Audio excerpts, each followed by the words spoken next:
يا مساء الفل على أحلى عيلة. رجعنا لكم تاني مع الحلقة التانية من الموسم التاني لوان بيس. وقفنا المرة اللي فاتت وأصحاب لوفي محبوسين جوه بطن الحوت العملاق لابون، ولوفي على أعصابه مستني الحوت يفوق. يلا بينا نغوص في الأحداث ونشوف إيه اللي هيحصل. على الجزيرة الصغيرة لوفي كان هيموت من القلق على أصحابه. بص للعجوز زعفران وسأله باستغراب: إيه حكاية الحوت ده؟ أنت مربيه ولا إيه؟ العجوز زعفران اتمهد تنهيدة طويلة وبدأ يحكي له حكاية لابون الحزين. قال للوفي إن من سنين طويلة سفينة قراصنة بقيادة قبطان اسمه يوركي كانت معدية من هنا في طريقها للجراند لاين، بس للأسف سفينتهم عطلت واضطروا يقفوا عند جزيرة زعفران عشان يصلحوها. يوركي اعتذر لزعفران على الإزعاج ووعدوا إنهم هيمشوا أول ما السفينة تتصلح. وفي الوقت ده ظهر الحوت الصغير لابون. يوركي والطاقم بتاعه كانوا بيرعوا لابون من وهو لسه حوت نونو، وكانوا بيحبوه جدا لدرجة إن واحد من الطاقم كان دايما بيعزف له موسيقى عشان يبسطه. لكن زعفران بخبرته حذر يوركي وقال له: اوعى تاخد لابون معاك للجراند لاين، المكان هناك مليان وحوش بحرية ضخمة ومرعبة وممكن ياكلوه في لقمة واحدة. ونصحه يسيب لابون عنده في الجزيرة لحد ما يرجعوا من رحلتهم. لابون زعل جدا لما يوركي سابه ومشي وراهم لوحده. الأيام عدت والسنين مرت ويوركي والطاقم بتاعه ما رجعوش أبدا، اختفوا في الجراند لاين. ومن ساعتها ولابون مستني كل يوم يخرج من المية ويخبط راسه في الصخور الضخمة اللي بتفصل بين المحيط والجراند لاين كأنه بيحاول يكسرها عشان يروح لهم. الخبط ده كان بيأذيه جدا، وعشان كده زعفران كان بيضطر يديله حقن مخدرة عشان يريحه من الألم ويمنعه يأذي نفسه أكتر. زعفران كمل كلامه وهو حزين: المشكلة إن مع الوقت المخدر ما بقاش بيأثر فيه زي الأول، ده معناه إن لابون ممكن في يوم يكسر الصخور دي ويدخل الخط الأحمر الريد لاين، وده أول حدود الجراند لاين ومكان مليان مخاطر مميتة. لو لابون دخل هناك هيموت أكيد. لوفي اللي قلبه طيب وبيحب أصحابه اتأثر جدا بقصة لابون، حس بوجع الحوت اللي مستني أصحابه ومستعد يموت عشانهم، وبدأ يفكر في طريقة يساعد بيها لابون ويخرجه من حزنه ده. في الوقت ده جوه بطن الحوت وفي مكان تاني زورو ونامي كانوا بيحققوا مع العاملين اللي مسكوهم مستر ناين ووينزداي. زورو اكتشف إنهم شغالين في منظمة سرية وخطيرة اسمها وكالة باروك. نرجع للوفي والعجوز زعفران. لوفي طلب من زعفران إنه يحقن لابون بالمخدر تاني عشان يهديه، لكن كمية المخدر اللي كانت باقية عند العجوز كانت قليلة جدا وما أثرتش في الحوت الضخم. لابون بدأ يتحرك بعنف ويطلع راسه لسطح المية مرة تانية، وهنا لوفي بتجيله فكرة عبقرية مجنونة كالعادة. قرر إنه يغني للابون نفس الأغنية اللي كان طاقم يوركي بيغنوها له زمان، الأغنية اللي كان بيعزفها صديقهم. وفعلا خطة لوفي بتنجح. لابون بيسمع الأغنية المألوفة دي وبيهدى تماما وبيطلع راسه من المية. لوفي بيقرب من لابون وبيواسيه على فقدان يوركي والطاقم بتاعه، وبيطلب منه طلب مهم: خرج السفينة بتاعتي وأصحابي من بطنك، هم في السفينة دي وأنا مش عايزهم يموتوا. لابون وكأنه فهم كلام لوفي وحس بصدقه بيفتح بقه الواسع أخيرا. وفي مشهد بيفرح القلب بنشوف سفينة جونج ماري بتخرج من بق لابون، ولوفي أول ما بيشوف أصحابه سالمين بيطير من الفرحة. بعد ما اتجمعوا تاني لوفي بيقرر يعمل حاجة للابون عشان يخليه يوقف خبط في الصخور. بيرسم شعار قراصنة قبعة القش اللي هو الجمجمة والعظمتين على راس لابون بخط كبير، وبيقول له: الشعار ده علامة على الوعد اللي بيني وبينك، أنا رايح الجراند لاين وبوعدك إني هلف العالم وهرجع لك، لحد ما أرجع اوعى تمسح الشعار ده وتأذي نفسك. لابون بيفرح جدا بالوعد ده وبيرفع راسه لفوق وبيبدأ يلعب في المية ويرشها بسعادة من أول مرة من سنين طويلة. بعد الوداع المؤثر ده لوفي والطاقم بتاعه بيتحركوا بالسفينة بتاعتهم وبيدخلوا أخيرا الجراند لاين. العجوز زعفران بيبصلهم وهم ماشيين وبيطلع صورة قديمة ليه مع روجر ملك القراصنة، وبيقول للصورة: يا روجر، أعتقد إن لوفي هو القرصان المنتظر اللي كنا مستنيينه، أنا متأكد إنه هيوصل لكنز وان بيس. على السفينة لوفي بيقعد مع وينزداي الأميرة فيفي المتنكرة وبيشكرها لأنها ساعدت أصحابه في وقت الزنقة رغم إنها كانت بتهاجمهم في الأول. وينزداي بتطلب منه يثق فيها ويحررها هي وزميلها مستر ناين، وبتحلف له إنها مش ناوية تأذيهم. لوفي اللي بيثق في الناس بسهولة بيصدقها وبياخدها للسطح عند باقي الطاقم. الطاقم كله بيتصدم لما بيلاقي لوفي فك قيودها، لكن هو بيطمنهم وبيقول لهم إنه حاسس إنها صادقة. مستر ناين بيستغل الفرصة وبيطلب من لوفي يحرره هو كمان، لكن في اللحظة دي وينزداي بتشاور لهم على جزيرة قريبة بيقربوا منها. وأول ما الطاقم بينشغل بالجزيرة وينزداي بتجري بسرعة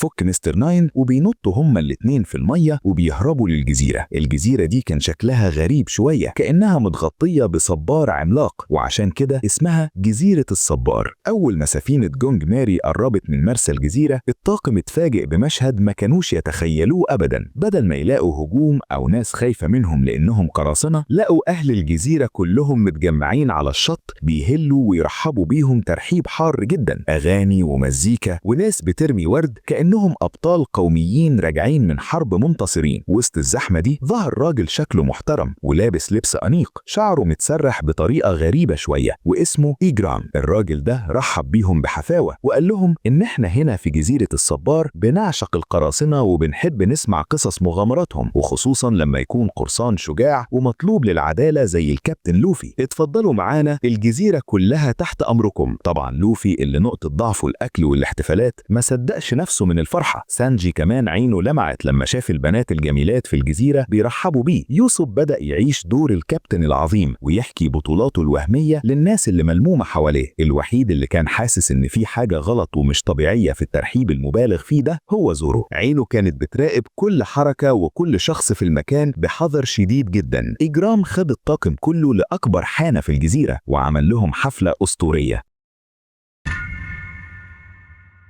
لوفي كان بياكل زي المكنسة الكهربائية، وسانجي بيغازل البنات، ويوسف بيشرب ويحكي قصصه. لكن زورو رغم انه كان بيشرب معاهم الا انه كان صاحي ومفتح عينه كويس، وقرر انه ينسحب بهدوء من الدوشة دي ويقعد في مكان بعيد يراقب منه الموقف. لوفي لاحظ ان زورو قاعد لوحده ومكشر، راح له وقال له: مالك يا زورو، مش مبسوط ليه؟ الاكل هنا تحفة. زورو بصله بجدية وقال له: انا مش مرتاح يا لوفي، الناس دي ترحيبها زايد عن اللزوم، مفيش حد بيرحب بقراصنة بالشكل ده إلا لو وراهم حاجة، أنا حاسس إن دي مصيدة. لكن لوفي ببراءته أو سذاجته ضحك وضرب زورو على كتفه وقال له: يا عم كبر دماغك، أنت دايما قلقان كده، دول ناس طيبين وبيحبوا القراصنة، روح كل بس واتبسط. وسابه ورجع يكمل أكل. في الوقت ده إجرام العمدة كان بيطمن على ضيوفه، وفجأة اتصدم لما لقى وينزداي داخلة عليهم الحانة متخفية. إجرام وشه اتغير وأخدها بسرعة المكان مقفول عشان يتكلموا. وهنا بنكتشف المفاجأة الأولى. إجرام العمدة المحترم ده هو في الحقيقة عميل في منظمة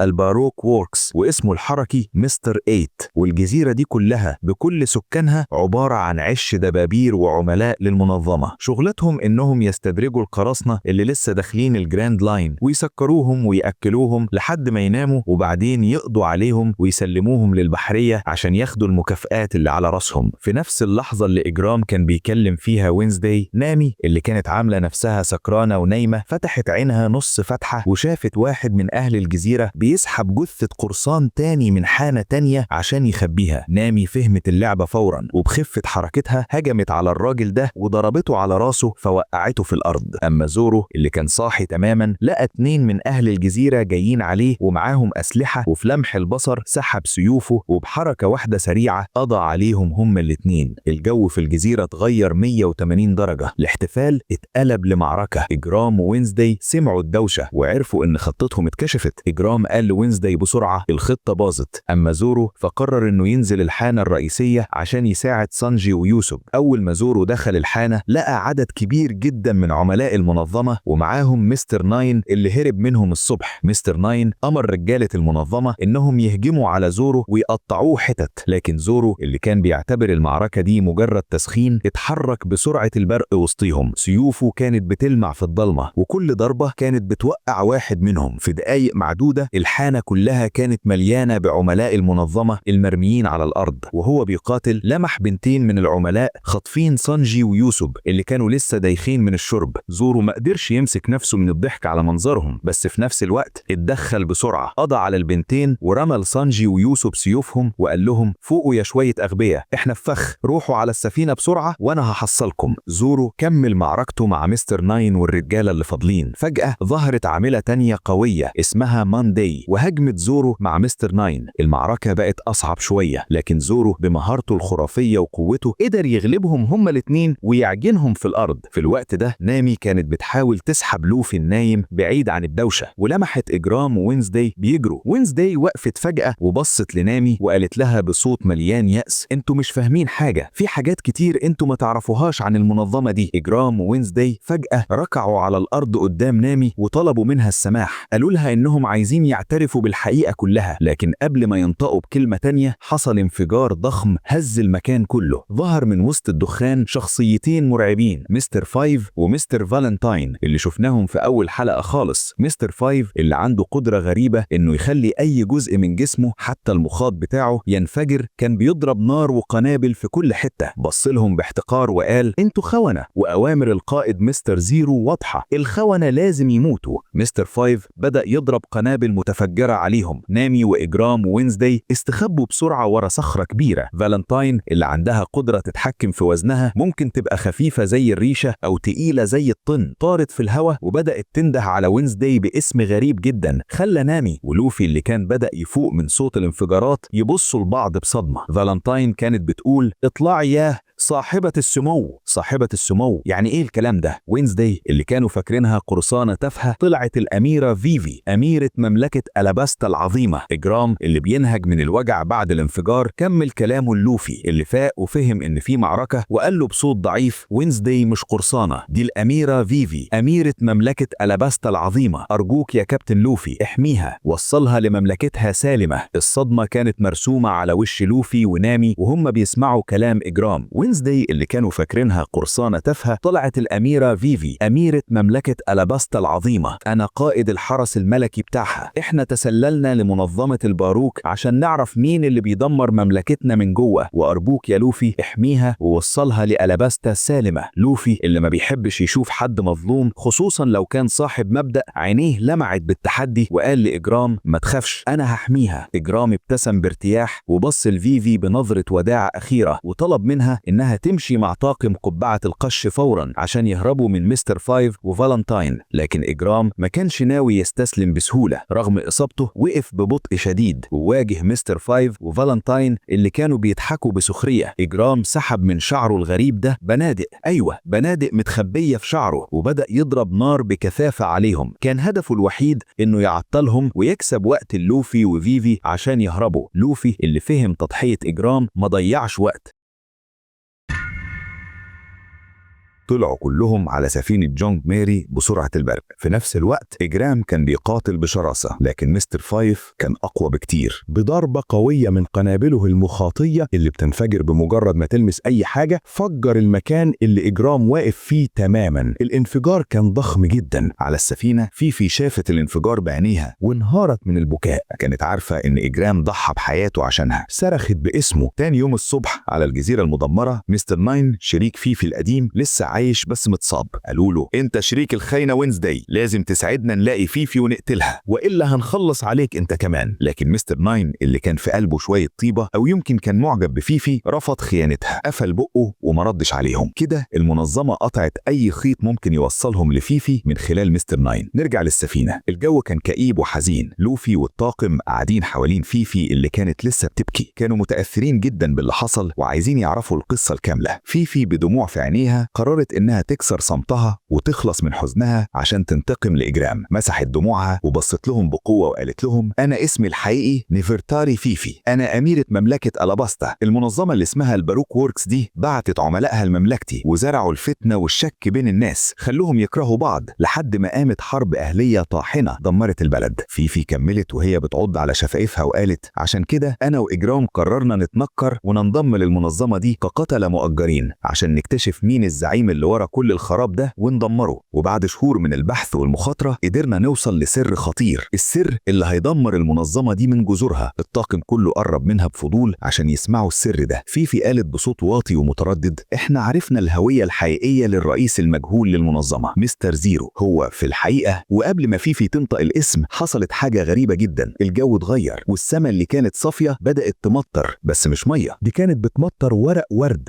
أوراق ورد حمراء بتنزل عليهم من كل حتة على السفينة. فيفي وشها اصفر من الرعب وحذرت الطاقم بصوت بيترعش في حد من المنظمة هنا، الحد ده خطير جدا. كلهم بصوا لفوق والمفاجأة كانت صادمة. سانداي العميلة الغامضة والقوية اللي شفناها في أول حلقة خالص كانت قاعدة بكل هدوء وثقة على سور السفينة العالي كأنها في بيتها. زورو وسانجي سحبوا أسلحتهم فورا ولوفي استعد للهجوم، حاولوا يقربوا منها عشان يسيطروا عليها، لكن سانداي بابتسامة مستفزة استخدمت قوتها الخارقة فاكهة الزهور. فجأة ايدين بشرية بشرية ظهرت من جسم زورو وسانجي ولوفي وكتفتهم تماما، محدش فيهم كان قادر يتحرك خطوة واحدة. ساندي بصت للوفي ببرود وقالت له أنا ممكن أصفيكوا كلكم في ثواني معدودة لو حبيت، انتوا أضعف بكتير من إنكم تواجهوني، بس أنا مش عايزة أوسخ إيديا بدمكم دلوقتي، أنا جاية أديكم فرصة أخيرة. ووجهت كلامها للطاقم كله وقالت لهم نصيحة مني، خدوا السفينة بتاعتكم وارجعوا من الجراند لاين للبحر اللي جيتوا منه. الجزيرة اللي جاية في طريقكم اسمها الجنينة الصغيرة، والجزيرة دي فيها مخاطر انتوا مش قدها أبدا، خصوصا إنكم واخدين معاكم الأميرة فيفي اللي بقت الهدف الأساسي والأهم لكل المنظمة. لو كملتوا هتموتوا كلكم. لكن لوفي اللي ما بيعرفش معنى التراجع أو الاستسلام بصلها في عينيها بتحدي، أنا مش هسيب أصحابي ومش هرجع، إحنا هنكمل طريقنا للجراند لاين وهنوصل فيفي لبلدها مهما حصل ومهما كانت المخاطر. ساندي بصت له بنظرة استخفاف وتنمر كأنها بتتعامل مع طفل عنيد، ابتسمت بسخرية وقالت براحتكم بس ما تقولوش إني ما حذرتكمش. وفي حركة سريعة نطت من على السفينة واختفت في المية كأنها ما جاتش أصلا. بعد ما مشيت فيفي كانت حاسة بالذنب الشديد لأن هي السبب في كل المشاكل دي ولأنها عرضت حياة أصحابها الجداد للخطر. بصت لهم بدموع وقالت أنا أسفة جدا، بسببي انتوا اتورطتوا في المعمعة دي ومع المنظمة دي، أنا هسيبكم هنا وهحاول أرجع لمملكتي لوحدي، مش عايزة أعطلكم عن رحلتكم أكتر من كده. لكن لوفي بابتسامته المعهودة حط إيده على كتفها وقال لها أنت بتقولي إيه يا فيفي؟ إحنا بقينا أصدقاء، والأصدقاء ما بيسيبوش بعض في وقت الشدة، إحنا هنكمل الرحلة مع بعض وهنروح معاكي ألاباستا. الطاقم كله أيد كلام لوفي وفيفي بكت من الفرحة والامتنان. وبعد كام يوم من الإبحار وصلوا أخيرا للجزيرة اللي حذرتهم منها ساندي، الجنينة الصغيرة. أول ما لوفي شاف الجزيرة اتصدم، ما كانتش جنينة عادية، دي كانت عبارة عن غابات استوائية ضخمة جدا وأدغال كثيفة وأشجار عملاقة كأنها من عصر الديناصورات. لوفي اللي الفضول بياكله كان متحمس جدا عشان يستكشف المكان ويشوف إيه اللي جواه. نزل من السفينة وبدأ يزعق بأعلى صوته جوه الغابة مستني أي حد يرد عليه، وفجأة اتصدم لما لقى حيوان غريب هو اللي بيرد عليه بصوت عالي جدا. الصوت كان عالي لدرجة إنهم افتكروا إن في حيوان ضخم جدا مستخبي في الغابة. سانجي وزورو اللي دايما في منافسة وتحدي مع بعض مين فيهم اللي هيقدر يصطاد الحيوان الضخم ده ويجيبه للسفينة الأول، ونزلوا هما الاتنين الغابة ورا الحيوان. أما باقي الطاقم اللي هم لوفي ونامي ويوسوب وفيفي فقرروا ينزلوا يستكشفوا الجزيرة مع بعض. وهم ماشيين في الأدغال كانوا مستغربين جدا لأن النباتات والأشجار كانت غريبة الأشكال والأحجام، وفي وسط ده كله واجهوا نباتات مفترسة بتحاول تاكلهم. يوسوب كان مرعوب وبيترعش، لكن لوفي مش مهتم خالص وكان بياكل من أي فاكهة غريبة يلاقيها قدامه. فجأة نامي بتكتشف إن يوسوب اختفى من جنبهم، افتكرت إنه خاف ورجع للسفينة يستخبى، فقررت إنها ترجع وراه عشان تطمن عليه وتكون جنبه. وكده لوفي وفيفي فضلوا لوحدهم بيكملوا طريقهم في الغابة. وهم ماشيين فجأة لقوا نفسهم محاصرين، مش من جنود المنظمة، لا،